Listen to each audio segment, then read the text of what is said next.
Hello, I'm Ron Waterman. Welcome to StorySMART, the video series devoted to helping you learn do-it-yourself PR and brand storytelling to grow your profits and build your brand. Thanks to advances in technology, you have the ability to be your own media outlet, sharing your story directly with your customers anywhere in the world using video. Today, I want to talk to you about this concept that you can be your own media outlet. You are. Or rather, you can be.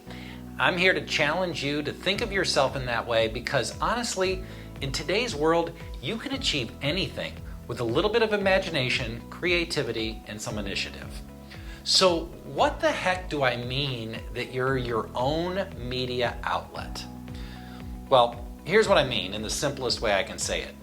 You are Netflix. Yep, that's right. You are Netflix. Or you can be if you want to be. Or if you want, you can be Hulu, or you can be Amazon Prime if you prefer.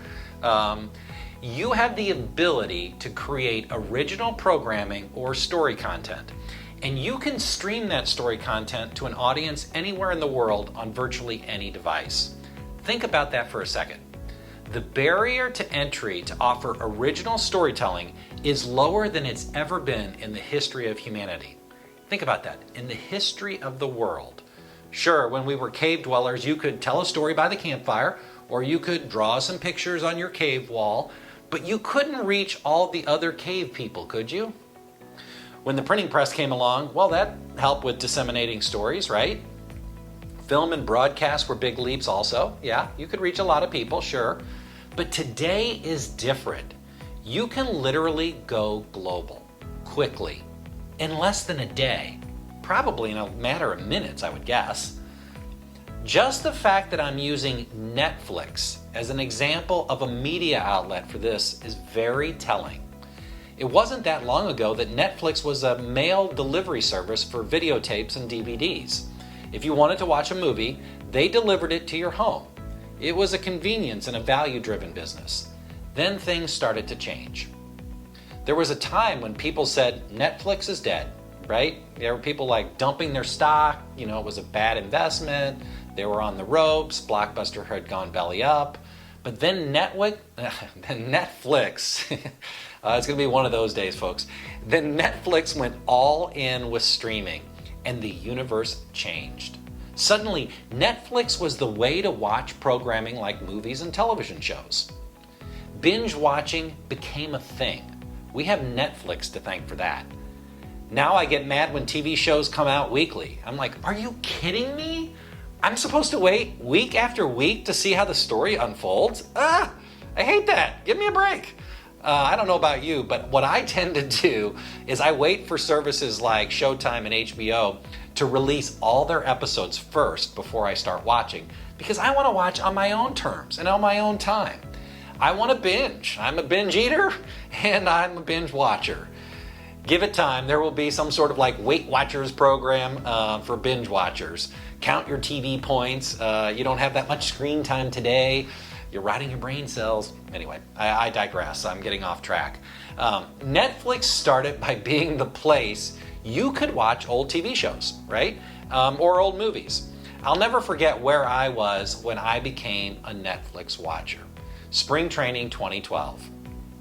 There's a lot of time in the evenings that you got to kill, and you're watching TV in your hotel room, and you're sort of at the mercy of whatever's on, right?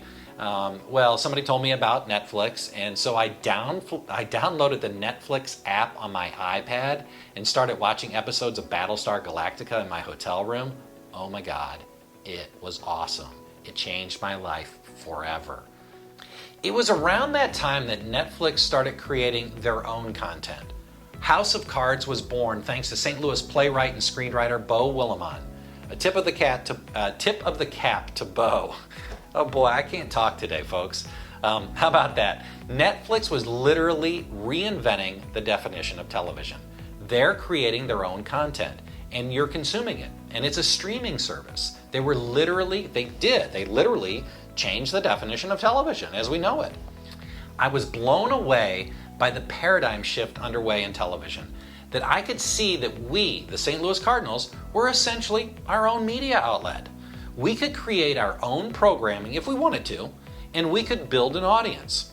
Any big brand or any small brand could do it, frankly. We had 13 million, get this, the Cardinals had 13 million people going to their website during the baseball season. That's a pretty big potential audience. If we wanted to come up with programming, we had the ability to reach a whole lot of people.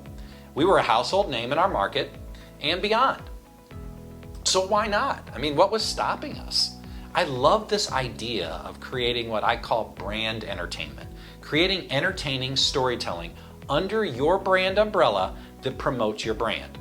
Look no further than the Lego movies for the ultimate example of brand storytelling. It's creative storytelling that sells a whole bunch of Legos, doesn't it? I'll tell you what, we see the Lego movie and we're out at the Lego store buying more Legos.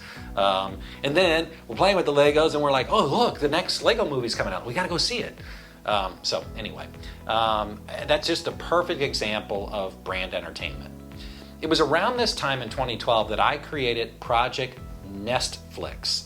It was my tip of the cap to Netflix and their house of cards, if you will.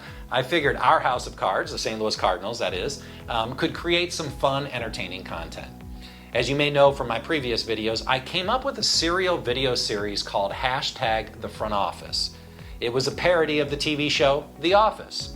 I'm fairly confident that we were the very first organization to try to tell a story using Instagram video. I mean, this was literally within weeks of Instagram adding video functionality. These were 15-second videos. I think it was Instagram's way of responding to Vine. Vine was all the rage that spring, and Instagram came along and added 15-second video functionality. And at that point, I was like, oh gosh, we should tell a story.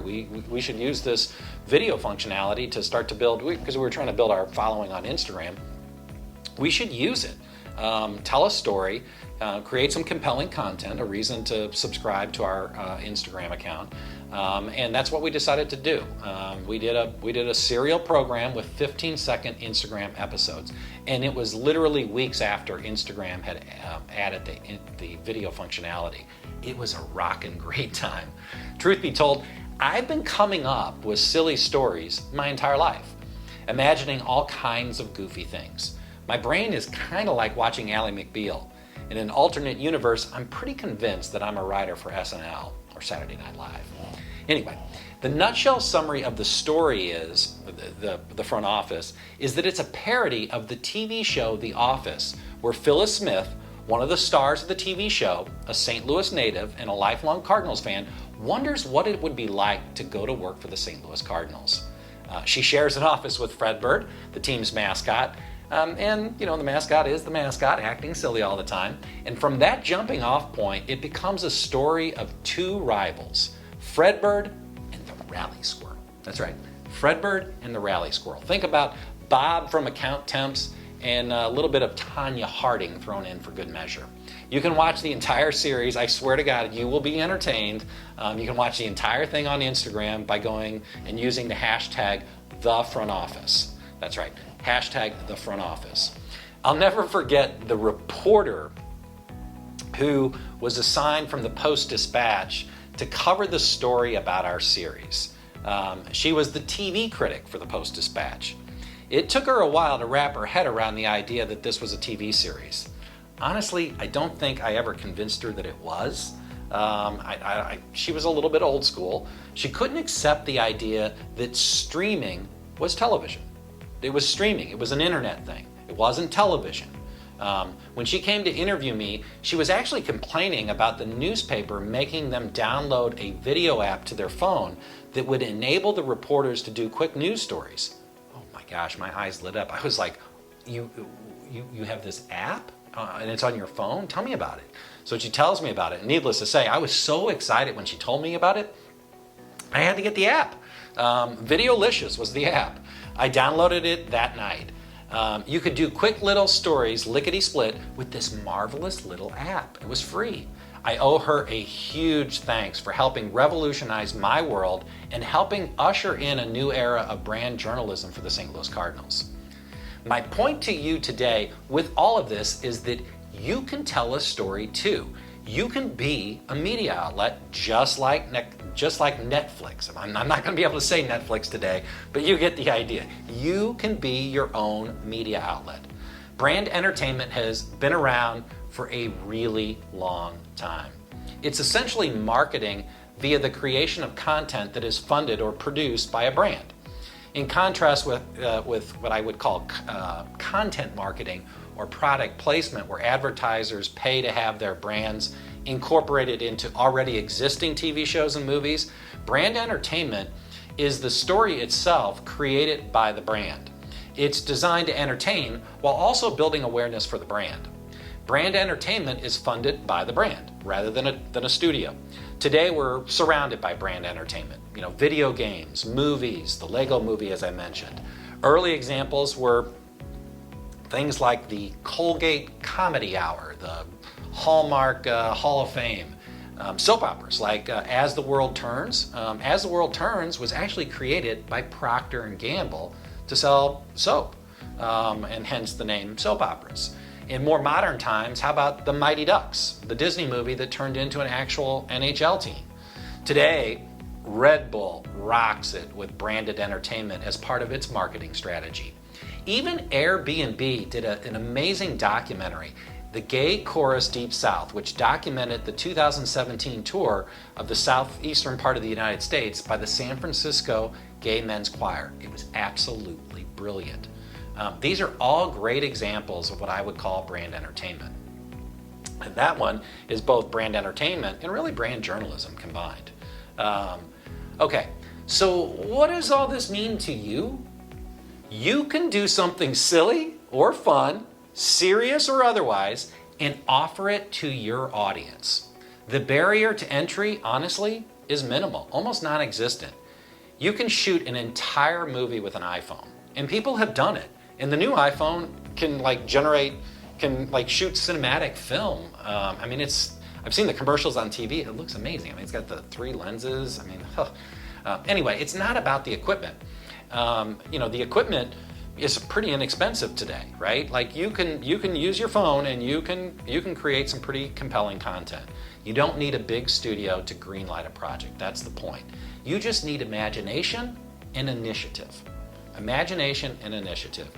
If I had the resources, honestly, if I had the resources, I'd start a service that would pair creative film and entertainment types, writers, producers, playwrights, that sort of talent, and I would combine it with brands. I would make it available to marketing companies. Because if you think about it, there are so many gifted, talented filmmakers out there that have amazing, cool ideas that don't get greenlighted, right? Now, maybe things are a lot better today than they were a while ago, because there are so many avenues that you can go with your project. You can have a feature film created by Netflix.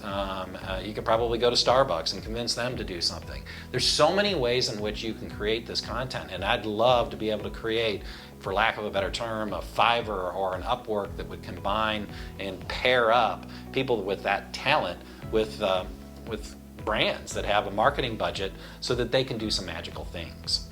Assuming the story and the brand align, it could be the perfect marriage. I guarantee some smart agency will figure this out and create the Fiverr or Upwork for filmmakers that it connects them with forward-thinking brands that want to generate brand entertainment. Or maybe I'll create it. Jeff Bezos, if you're watching, give me a jingle, drop me your number in my next Prime package, and we can talk. Anyway, in the meantime, you don't need to be Cecil B. DeMille, Spike Lee, or the Coen brothers to do this stuff. You just need to be willing to try.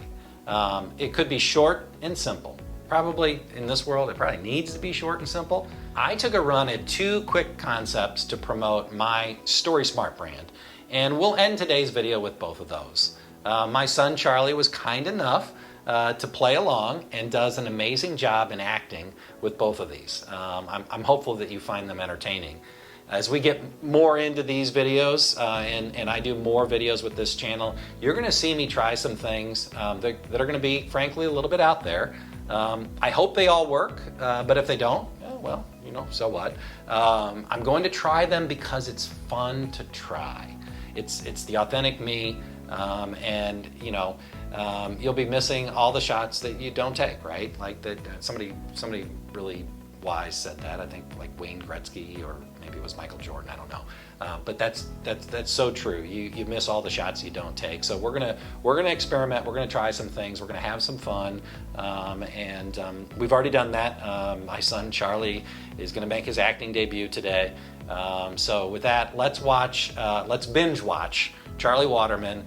And until next time, stay story smart.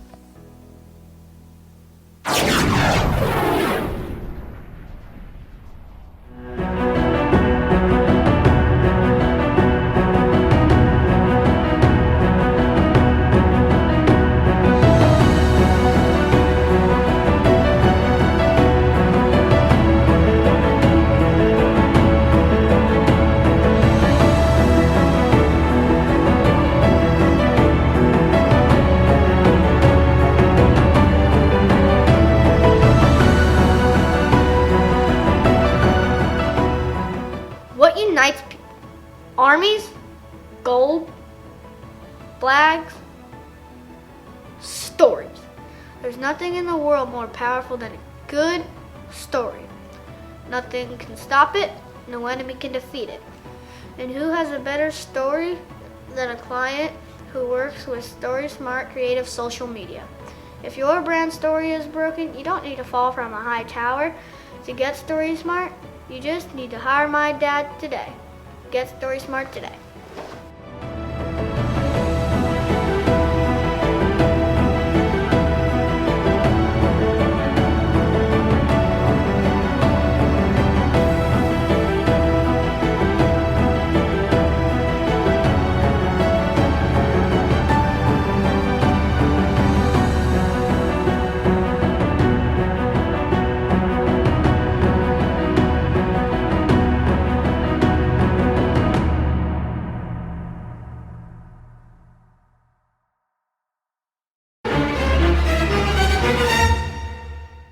Agent 9 reporting for duty. Is your brand story off by that much? Do you feel like your social media is muted by a cone of silence? Say goodbye to chaos and hello to StorySMART. Give my dad a call today.